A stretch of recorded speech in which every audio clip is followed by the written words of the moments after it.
Bonjour les Jedi et bienvenue sur Star Wars Artefact.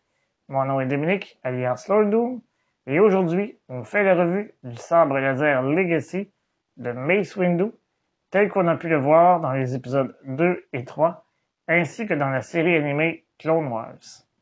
Avant d'aller plus loin, n'oubliez pas de vous abonner à la chaîne, de cliquer sur la petite cloche afin de recevoir les notifications, ainsi que de liker la vidéo afin de me permettre de poursuivre mon travail. Sans plus tarder, procédons à la revue. Disponible depuis l'ouverture des deux parcs Galaxy's Edge, il est vendu au coût de 130 crédits. À cela, vous devez ajouter une lame de 36 pouces, vendue 50 crédits. Il est vendu au Den of Antiquities de mon bon ami Dokondar. Le boîtier utilisé est d'une grandeur standard. À l'avant, on y retrouve le logo de l'Ordre Jedi. L'arrière-plan mauve nous indique que la lame du sabre sera mauve. Une fois la boîte ouverte, on y aperçoit le sabre sur le tissu satiné. Si on s'attarde au design, on constate tout de suite la différence avec la plupart des autres sabres laser de l'univers Star Wars. En effet, il s'agit d'un des rares sabres à présenter des accents dorés.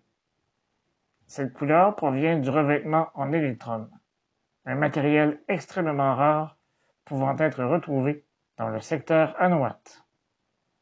Selon le dictionnaire visuel de l'épisode 2, l'utilisation de ce matériel est généralement réservée aux aînés du Conseil des Jedi. Le seul autre sabre laser à contenir ce matériel fut celui de Darth Sidious.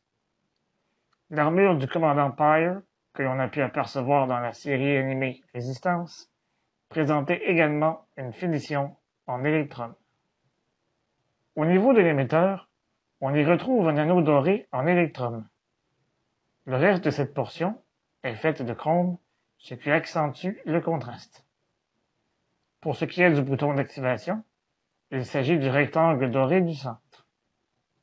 Sur le côté opposé du bouton, on y retrouve une surface de caoutchouc noir corrugée afin d'y augmenter l'adhérence. Au centre, on y retrouve un anneau en électrum, à l'endroit où se logerait normalement le cristal Kyber. La poignée du sabre présente des lignes de caoutchouc noir verticales d'une bonne qualité. Finalement, le pommeau présente d'autres accents en électrum et en caoutchouc, ainsi que l'anneau Covertech. Il s'agit d'un sabre parmi les plus lourds, tout juste derrière celui du Conde Dooku.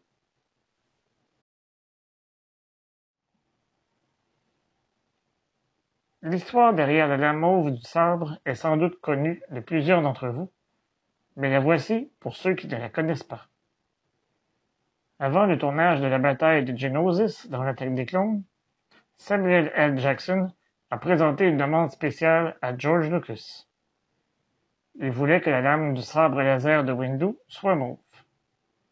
L'acteur allait se retrouver au beau milieu d'une bataille où il y aurait environ 300 sabres laser, et ce dernier voulait être capable de se repérer facilement à l'écran. Après une longue hésitation, Lucas exauça le souhait de Jackson.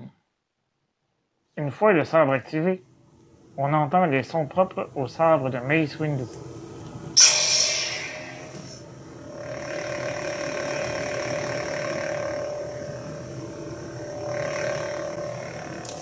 Lors d'un impact, la lame mauve émet un flash jaune.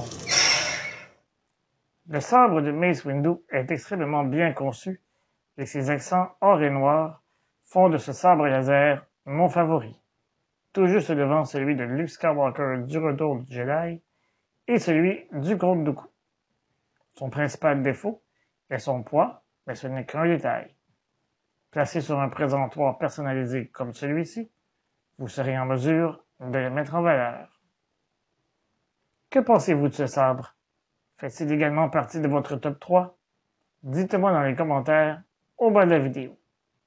Si vous avez aimé cette revue, je vous encourage à la liker et à la partager.